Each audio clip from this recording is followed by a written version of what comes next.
जो वहाँ घटनाएं घटी हैं वो देश को शर्मसार करने वाली। फिर आपका कंट्रोल क्या है, आपकी पुलिस का क्या रोल है, आपकी फोर्सेस का क्या रोल है? आपने किसी को रोका ही नहीं, वो झंडा फहराने लग रहे हैं। कोई छोटी बात है ये? जिस तरह का माहौल बन गया, आपको एक मिनट भी नहीं लगानी चाहिए। अब भी बहुत लेट हो चुके हो, बहुत नुकसान हो चुका है देश का। देर ना करो आप। अब इस वक्त फौरन 3 कानून वापस लो अगर आप इस देश में अमन चैन चाहते हो। बीजेपी पार्टी में सर्वे सर्वा पार्टी नहीं है इस समय। इसके मालिक नरेंद्र मोदी हैं और अमित शाह, उनकी जोड़ी चल रही है। हरियाणा की राजनीति में ये जो पैदा हुआ था, ये बिना बोया, ये तो खत्म हो जाएगा। कौन? और नुकसान बीजेपी को भी होगा खूब। तो बीजेपी का सवाल तो आप दुष्यंत से पूछो, उसके पिता से पूछो। जेल में है लेकिन फिर भी प्रधान है वो, उसका ऑल इंडिया का नाम दे रखा, ऑल इंडिया जननायक जनता पार्टी। जगह जगह ब्रांच खोलने लग रहे हैं, राजस्थान में कभी कहीं। मैं हूं चंद्रशेखर धरनी, पंजाब केसरी में आप सबका स्वागत है। आज हम बातचीत करेंगे राम कुमार गौतम, जेजेपी के विधायक हैं। इनसे काफी मुद्दों पर चर्चा करेंगे। सर, आपका सबसे पहले स्वागत है पंजाब केसरी में। धन्यवाद, थैंक यू। गौतम जी, जिस प्रकार से दिल्ली में जो कुछ हुआ, जिस प्रकार से हिंसा हुई, जिस प्रकार से लाल किले वाला मामला हुआ, ये सारे घटनाक्रम से आप अनभिज्ञ नहीं हैं। आपकी टिप्पणी क्या है? देश के इतिहास में सबसे बुरा हुआ है। जो कमिटमेंट थी आपस में दिल्ली पुलिस की और किसानों की, उसके मुताबिक जो तय रास्ते थे उनसे किसान हटके कहीं दूसरे रास्ते पर चले गए और उनका लाल किले पे जाके और झंडा लहराना, जहां देश का झंडा प्राइम मिनिस्टर लहराते हैं, लहराते आए हैं, बहुत दुख की बात है। गौतम जी, जिस प्रकार से वहां पर जो घटनाक्रम हुआ, उससे कहीं ना कहीं हमारे देश की शान और सारी चीजों पर कोई ना कोई असर पड़ा है। पड़ा। जो वहाँ घटनाएं घटी हैं वो देश को शर्मसार करने वाली। और इसमें मैं मानता हूँ कमी जो रही, सबसे बड़ी कमी जो मैं मानता हूँ, ये 3 कानून को खत्म कराने के लिए, रिपील कराने के लिए ये एजिटेशन शुरू हुए थे। और ये तो नहीं मुझे पता कि ये कानून बढ़िया हैं घटिया हैं, लेकिन बढ़िया भी हों, कितने बढ़िया हों मुझे नहीं पता। मोदी साहब को पता होगा, अमित शाह को पता होगा, क्योंकि आजकल बीजेपी पार्टी में सर्वे सर्वा पार्टी नहीं है इस समय। इसके मालिक नरेंद्र मोदी हैं और अमित शाह, उनकी जोड़ी चल रही है। अब 3 कानून अच्छे भी हों, किसानों के लिए फायदेमंद भी हों, तो भी जिस तरह का इस समय माहौल बना हुआ है वो देश को तोड़ने वाला माहौल है। इससे देश में बहुत भारी कमजोरी आएगी। गौतम जी, जिस प्रकार से हरियाणा कृषि प्रधान राज्यों में से अग्रणी है और दिल्ली के सराउंडिंग 3 तरफ हरियाणा का बॉर्डर लगता है, इसका हरियाणा की राजनीति पर क्या प्रभाव देखते हैं आप? हरियाणा की राजनीति पे तो पूरा असर पड़ेगा। आप देखिए, चीफ मिनिस्टर का प्रोग्राम ना करने देना उस गांव में जो गैर जाट का गांव है, ये कोई छोटी घटना थोड़ी है। आज कोई भी मंत्री प्रोग्राम नहीं कर पा रहे, एमएलए प्रोग्राम नहीं कर पा रहे हैं, कहीं जा नहीं पा रहे हैं। ये तो बड़ी सरकार के लिए बड़ी खतरे की घंटी है। और माहौल इस समय बहुत खराब हो गया है। ऐसी क्या खास बात है भाई? हम तो बहुत मोदी जी कहते हैं तो किसान के लिए बहुत फायदेमंद है, तोमर जी कहते हैं बड़ा फायदेमंद है, पीयूष गोयल उनके पास साथ बैठते हैं वो कहते हैं बड़ा फायदेमंद है, अमित शाह कहते हैं फायदेमंद है, सारी पार्टी कहती है फायदेमंद है। अरे भाई, जो जिस तरह का माहौल बन गया, आपको एक मिनट भी नहीं लगानी चाहिए। अब भी बहुत लेट हो चुके हो, बहुत नुकसान हो चुका है देश का। देर ना करो आप। अब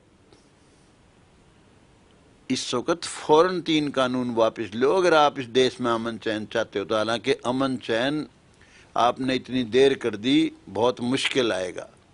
गौतम साहब, हरियाणा के अंदर गठबंधन की सरकार है, बीजेपी है, जेजेपी है, निर्दलियों के समर्थन से सरकार चल रही है। नहीं, उस लाइन पे तो कोई मैं नहीं मानता, लेकिन मैं ये समझता हूं कि जब मुख्यमंत्री एक प्रोग्राम ना कर पाए, पब्लिक मीटिंग ना कर पाए, कोई मंत्री कहीं जा ना सके, कोई एमएलए कहीं जा ना सके, ये सरकार मेरे तो समझ में आती नहीं। फिर सरकार की बात क्या रह जाती है? अभय चौटाला के इस्तीफे को किस तरह से देखते हैं आप? अभय चौटाला का तो इनके तो पांचों उंगली इनकी तो भाई वो क्या करे ना कि भाई ये तो इनका तो सिर कढ़ाई में, पांचों उंगली घी में। इनका तो भगवान से लिखा के लेके आ रहे। ये इनका तो लेख में बढ़िया लिखा है इनके। नहीं, इस घड़ी में इस्तीफा देना उनके लिए, उनको बड़ा भारी लाभ होगा। और फिर जिस तबके से वो हैं, जिस बरादरी से आते हैं, जात पात का खेल बड़ा खतरनाक आजकल, तो बड़ी बहुत मजबूत कौम है। इसके इस्तीफा देने के बाद जब दोबारा चुनाव लड़ेगा तो मालो माल कर देगी। जितना दुष्यंत एंड कंपनी यहाँ इस वक्त कमा रहे हैं, ये तो ये इलेक्शन में उनसे ज़्यादा मदद कर देंगे। और इसको कौम में इसका मान बढ़ेगा। और जो दुष्यंतर हैं 10 सीट ले आए, हमारे जैसे लोग भी इसमें फंस गए, अनेक लोग और भी आए, तो इनको तो बहुत ज़बरदस्त लाभ हुआ था। अब वो लाभ ये ले जाएगा अभय चौटाला, इसको लाभ होगा इससे। तो राजनीति में नुकसान किसको रहेगा सबसे ज्यादा? हरियाणा की राजनीति? हरियाणा की राजनीति में ये जो पैदा हुआ था, ये बिना बोया, ये तो खत्म हो जाएगा। कौन? और नुकसान बीजेपी को भी होगा, खूब, बहुत ज्यादा नुकसान होगा। तो कृषि कानूनों को लेकर आप समझते हैं कि हरियाणा में पूरी जागरूकता आ चुकी है, देश में पूरी जागरूकता है? अरे जागरूकता क्या होती कि इतना इशू है ही नहीं, इतना बड़ा बवाल मचाने की लोड़ थी। अरे भाई, हम विड्रा करते हैं, आप बैठ के सारे किसान संगठन भाई बताओ क्या चाहते हो, सारे दोबारा बना लेते। अब ये देखो, किसान तो सदियों से पिसता आ रहा है, और किसान अगर कमजोर पड़ेगा तो देश कमजोर पड़ेगा। किसान के बेटे ही तो हैं जो पुलिस फोर्सेस में हैं, आर्मी में हैं, सीमाओं की रक्षा कर रहे हैं। और जो दूसरी जो फोर्सेस हैं उनमें भी सारे किसान के बेटे, कोई व्यापारियों के बच्चे थोड़ी हैं। उनके साथ बहुत बहुत गलत हुआ है। जो भी हुआ है उन पे गलत मैसेज गया है। अभय चौटाला का ये कहना है कि उनके इस्तीफे देने के बाद हरियाणा में इस्तीफों का क्रम शुरू होगा। आपको क्या लगता है, आप पुराने पॉलिटिशियन है, राजनीति की नब्ज समझते हैं? मुझे नहीं पता, इस बारे में मैं कुछ जानता नहीं हूँ और अभी मैंने किसी से बात भी नहीं करी है। मैं क्या वैसे ही बिना बात कोई कमेंट करूँ, ये तो अच्छी बात नहीं। मैं तो केवल इतना ज़रूर कहता हूँ कि बीजेपी के लिए ये बुरा हुआ है और जो वो आंदोलन चला रहे हैं, आंदोलन चलाने वालों पे भी प्रश्न चिन्ह लग गया है। आंदोलन आप कर रहे हो और आपका आंदोलन आपके कंट्रोल में ही नहीं रहा और ऐसी जगह पे जाके जहां हिंदुस्तान का प्राइम मिनिस्टर तिरंगा फहराता है, वहां जाके कोई और जाके झंडा, चाहे किसी धर्म का भी हो, धर्म तो कोई, मैं कोई सिख धर्म को बुरा नहीं मानता हूँ, गुरुओं की बहुत बड़ी कुर्बानियाँ रही है, हिंदू समाज को बचाने में मेन रोल था किसी ज़माने में, और वो भी हिंदू ही थे। हरियाणा के सत्ता से जुड़े हुए राजनीतिक दलों को आपका क्या सुझाव है, वो सेंटर से इस मामले में उनको क्या करना चाहिए? मैं तो पहले भी कहता था सारी पार्टीज को यूनानिमस मिलके रेजोल्यूशन डालना चाहिए कि भैया आप ये विड्रा करो इसको, 3 कानून को। ऐसी क्या फंस रही है, इतना बड़ा नुकसान होने लग रहा है और फिर आपका कंट्रोल क्या है, आपकी पुलिस का क्या रोल है, आपकी फोर्सेस का क्या रोल है? आपने किसी को रोका ही नहीं, वो झंडा फहराने लग रहे हैं। कोई छोटी बात है ये? ऐसी जगह पर झंडा फहरा रहे हैं जहां प्राइम मिनिस्टर तिरंगा फहराता है, आपकी फोर्सेज कहां गई? जेजेपी नेताओं का कहना है कि सेंटर के नेताओं से वो पीछे मिले थे और इस मामले में मांग भी रखी थी कि कृषि कानून विड्रा होने चाहिए, उनका किसानों के पक्ष में खड़े हैं वो लोग। देखिए, जेजेपी की बात तो जेजेपी वालों से पूछो, मैं तो राम कुमार गौतम से जो बात आप पूछ सकते हो, जिसका जैसा जवाब मुझे देना आता है वैसा। आप भी तो जेजेपी के विधायक हैं। नहीं, कुछ नहीं, हमारा क्या था, हम तो सिर्फ एक मोरा बने थे और उन्होंने अपना काम निकाल लिया, खूब ताकत ले ली और हमारे पास तो कुछ है नहीं। हम क्या, किस बात के क्या जेजेपी है? तो कानून राजीव गांधी इतना घटिया कानून बना गया, एंटी डिफेक्शन लॉ, जिसकी वजह से आज किस एमपी की वैल्यू है बताओ? किस एमएलए की वैल्यू है? कोई वैल्यू है एमएलए एमपी की? तो they are like bloody bonded labour, बंधुआ मजदूर की तरह से हैं। तो जेजेपी का सवाल तो आप दुष्यंत से पूछो, उसके पिता से पूछो, जेल में है लेकिन फिर भी प्रधान है वो, उसका ऑल इंडिया का नाम दे रखा, ऑल इंडिया जननायक जनता पार्टी, जगह जगह ब्रांच खोलने लग रहे हैं, कहीं राजस्थान में, कभी कहीं। उनसे पूछो, उसका भाई है दिग्विजय, उससे पूछो, उसकी मम्मी तो ले बेचारी, उसकी तो कौन सलाह लेता हुआ, तो उनके साथ ही है। इससे फैमिली पार्टी, परिवार की पार्टी है, पार्टी भी नहीं है, बिजनेस है, धंधा है, इसे बिजनेस। कांग्रेस के दिग्गज नेता हैं, 2 बार चीफ मिनिस्टर रहे हैं भूपेंद्र सिंह हुड्डा, और नेता प्रतिपक्ष हैं, उनका कहना है कि सरकार अल्पमत में जल्दी विधानसभा सेशन बुलाना चाहिए।